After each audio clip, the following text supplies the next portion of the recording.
হুয়াল ইকামাতু ফিল মাসজিদি বিনিয়াতিত তাকাররুবি ইলাল্লাহি আযযা ওয়া জাল্লা লাইলান কানা ওয়া নাহারান।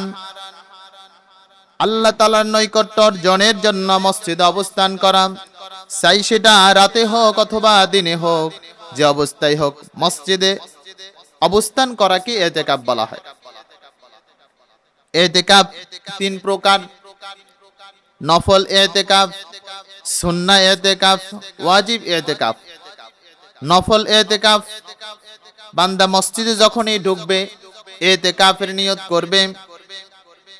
বান্দা 5 ওয়াক্ত নামাজের জন্য মসজিদে ঢুকবে, ইতিকাফের নিয়ত করবে, অর্থাৎ মসজিদের সামান্য সময়ের জন্য অপেক্ষা করা, এটাই হলো নফল ইতিকাফ।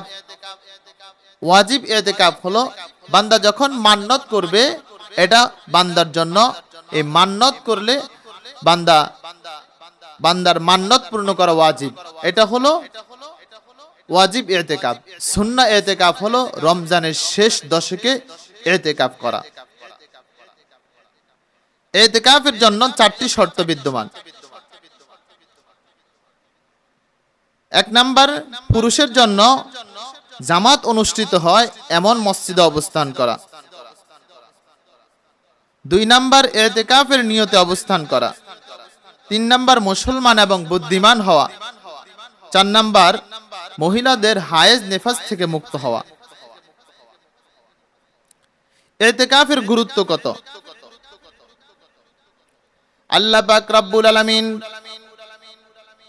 হযরতে ইসমাঈল আলাইহিস সালাতু ওয়াস সালাম এবং ইব্রাহিম আলাইহিস সালাতু ওয়াস সালামকে ইতিকাফকারীদের জন্য মসজিদকে পবিত্র করার জন্য ইতিকাফকারীদের জন্য মসজিদকে পবিত্র করার জন্য, কাবা ঘরকে পবিত্র করার জন্য আল্লাহ পাক নির্দেশ দেন। আল্লাহ পাক সূরা বাকারার 125 নং আয়াতের ভিতরে বলেন, ওয়াহিদেনা ইলা ইব্রাহিম ওয়া ইসমাঈল আন তাহহিরা বাইতিয়া লিত-তাইফিনা ওয়াল আকিফিনা ওয়ার রুকআইস সুজুদ। আল্লাহ বলেন, আমি ইব্রাহিম এবং ইসমাঈল আলাইহিস সালাতু ওয়াস সালামকে তাকিদ করেছিলাম, আমার এই গৃহকে পবিত্র করার জন্য। পবিত্র রাখো কাদের জন্য? যারা তাওয়াফকারী, ইতিকাফকারী, রুকু এবং সিজদাকারী, তাদের জন্য তোমরা আমার এই কাবা ঘরকে কি করো? পবিত্র রাখো। ইতিকাফ এত গুরুত্বপূর্ণ। আল্লাহর নবী বুখারী শরীফের 1898 নং হাদিসের ভিতরে আছে, কানা রাসূলুল্লাহ সাল্লাল্লাহু আলাইহি ওয়াসাল্লাম ইয়াতাকিফুল আশরাল আওয়াখির মিন রমাদান। আল্লাহর হাবিব জনাব মুহাম্মদুর রাসূলুল্লাহ সাল্লাল্লাহু আলাইহি সাল্লাম রমজানের শেষ দশকে আল্লাহর হাবিব ইতিকাফ করতেন। সুবহানাল্লাহ। ইতিকাফ এটা এত গুরুত্বপূর্ণ ইবাদত যে রাসূল জীবনে একবার তিনি ইতিকাফ করতে পারেন নাই। ইন্তেকালের পূর্বে তিনি 20 দিন কি করে নেন? ইতিকাফ করে নেন। ইতিকাফের জন্য নির্দিষ্ট মসজিদ, ইতিকাফের জন্য সর্বোত্তম স্থান হলো খানায়ে কাবা। 2 নাম্বার মসজিদ হলো মসজিদে নববী। 3 নাম্বার ইতিকাফের জন্য সর্বোত্তম স্থান হলো মসজিদে আকসা। 4 নাম্বার, পৃথিবীর যে কোনো প্রান্তের জামে যত মসজিদ আছে, যেই মসজিদগুলোতে জুমা অনুষ্ঠিত হয়, এই মসজিদগুলোতে ইতিকাফ করা অন্য মসজিদে ইতিকাফ করার চাইতে উত্তম। সুবহানাল্লাহ। ইতিকাফের ফজিলত কত!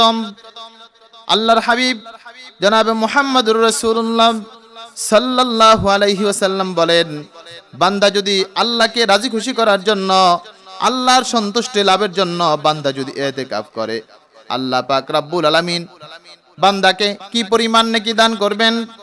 1 নাম্বার, ইবনে মাজাহ শরীফের 1781 নং হাদিসের ভিতরে আছে, আল্লাহর হাবিব বলেন, হুয়া ইয়াতাকিফুজ যুনুব ওয়া ইউজরা লাহু মিনাল হাসানাতি কামিলিল হাসানাতি কুল্লিহা।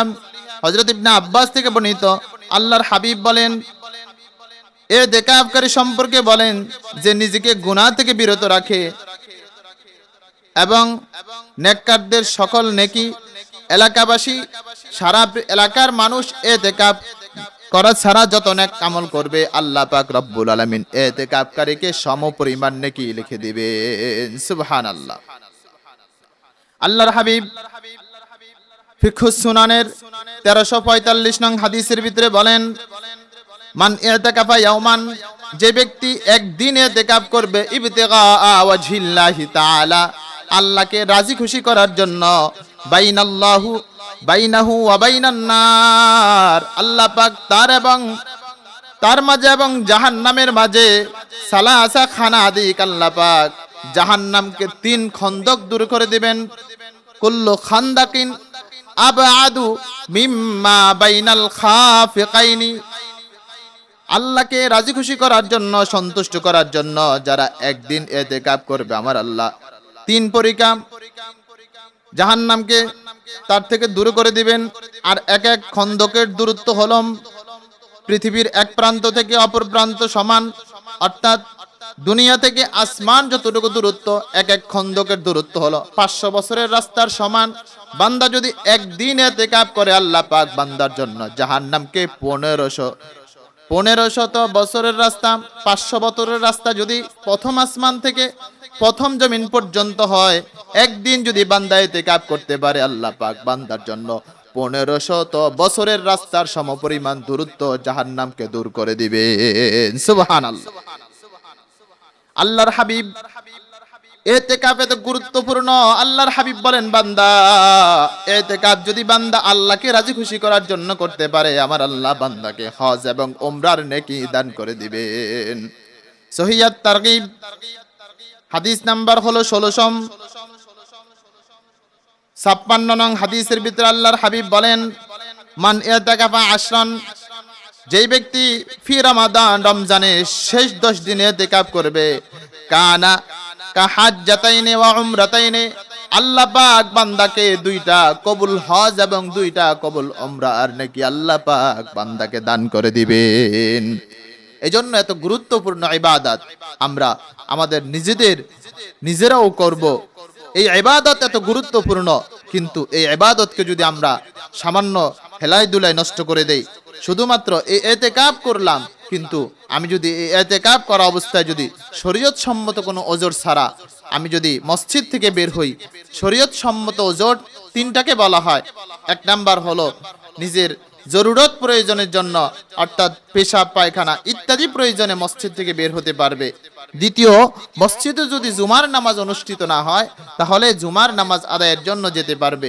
3 নাম্বার হলো মসজিদ যদি ধসে যায় তাহলে মসজিদ থেকে বের হতে পারবে। এই 3টা প্রয়োজন ছাড়া যদি মসজিদ থেকে যে কোনো প্রয়োজনে বের হয়, রোগীকে সাক্ষাৎ করার জন্য, জানাজার নামাজে শরীক হওয়ার জন্য, কবর জিয়ারত করার জন্য, ইচ্ছাই হোক ভুলেও যদি কোনো ব্যক্তি বের হয়ে যায়, আহসানুল ফতোয়ার 4 নাম্বার খণ্ডের 497 নং পৃষ্ঠা অনুযায়ী বান্দার ইতিকাফটা ভেঙে যাবে।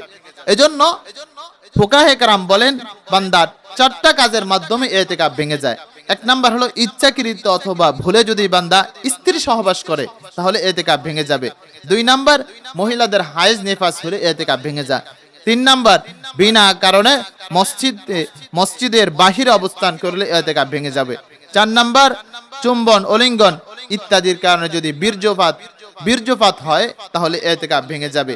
আমরা আমাদের যে সকল কারণে ইতিকাফ ভেঙে যায় এগুলো থেকে বিরত থেকে আমরা আমাদের ইতিকাফকে পরিশুদ্ধ করে রবের নৈকট্য হাসিলের চেষ্টা করব।